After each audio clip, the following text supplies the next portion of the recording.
देश की जीडीपी के -23.9 पर आने का मतलब है आर्थिक स्थिति पर बेहद ठोस कदम उठाने होंगे, जिससे वृद्धि की तेज रफ्तार को फिर से हासिल किया जा सके।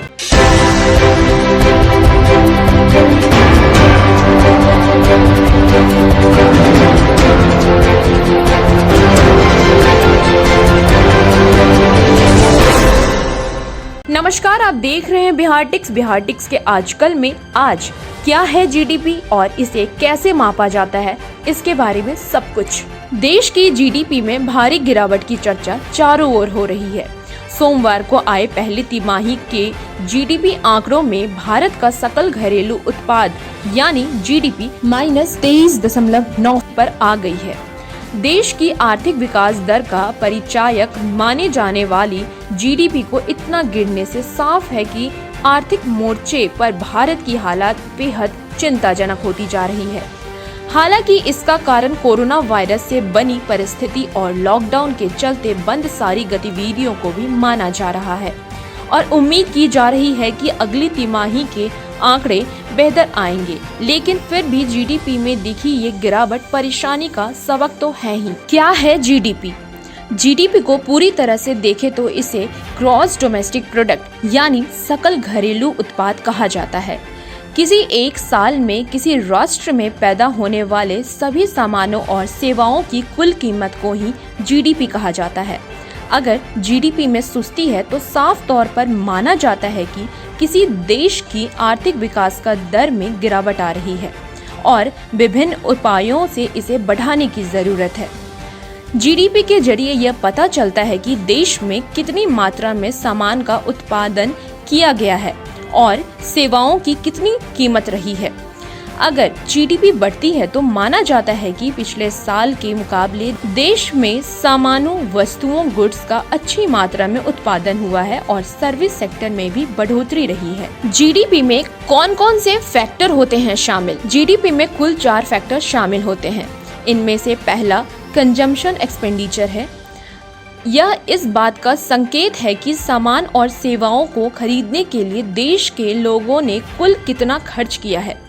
दूसरा फैक्टर गवर्नमेंट एक्सपेंडिचर और तीसरा घटक इन्वेस्टमेंट एक्सपेंडिचर होता है। जीडीपी मापने के लिए नेट एक्सपोर्ट्स को भी शामिल किया जाता है। पहले कुछ निर्यात को इसमें जोड़ा जाता है और फिर कुल आयात को इसमें से घटा दिया जाता है। कैसे मापी जाती है देश की जीडीपी? जीडीपी मापने के लिए आपको सिंपल फॉर्मूला अपनाना चाहिए, जिसके तहत consumption, government expenditure, investment expenditure के साथ एक्सपोर्ट को जोड़ा जाता है और इसमें से इंपोर्ट को घटा दिया जाता है। जीडीपी कितनी तरह की होती है? जीडीपी 2 तरह की होती है, एक नॉमिनल जीडीपी और एक रियल जीडीपी। नॉमिनल जीडीपी के तहत देश में बनने वाली कुल वस्तुओं और सेवाओं के कुल मूल्य को जोड़ा जाता है और इसके योग्य को नॉमिनल जीडीपी कहते हैं। रियल जीडीपी में हम महंगाई को भी शामिल करते हैं और ये नॉमिनल जीडीपी से अलग होती है। देश में तिमाही आधार पर जो जीडीपी जारी की जाती है वह रियल जीडीपी होती है। रियल जीडीपी को हम इस तरह से समझ सकते हैं कि यदि किसी वस्तु की कीमत में 10 रुपए की बढ़ोतरी हुई और महंगाई दर 4% है तो वस्तु की कुल कीमत को 6% ही माना जाएगा। जीडीपी को मापने की जरूरत क्यों होती है? जीडीपी का असर देश की आम जनता, उद्योगों और सर्विस सेक्टर के साथ साथ कई सेक्टर्स पर पड़ता है। सबसे ज्यादा असर लोगों के प्रति व्यक्ति आय पर पड़ता है और जीडीपी घटने से लोगों की आय घट जाती है। जीडीपी देश की आर्थिक विकास दर का सबसे बड़ा संकेत है। जब जीडीपी में राष्ट्रीय जनसंख्या से भाग दिया जाता है तो देश के प्रति व्यक्ति आय निकलकर सामने आती है। जीडीपी घटने का साफ अर्थ है कि देश के प्रति व्यक्ति आय घट रही है। प्रगति के मानकों में जीडीपी सबसे सही मानक माना जाता है।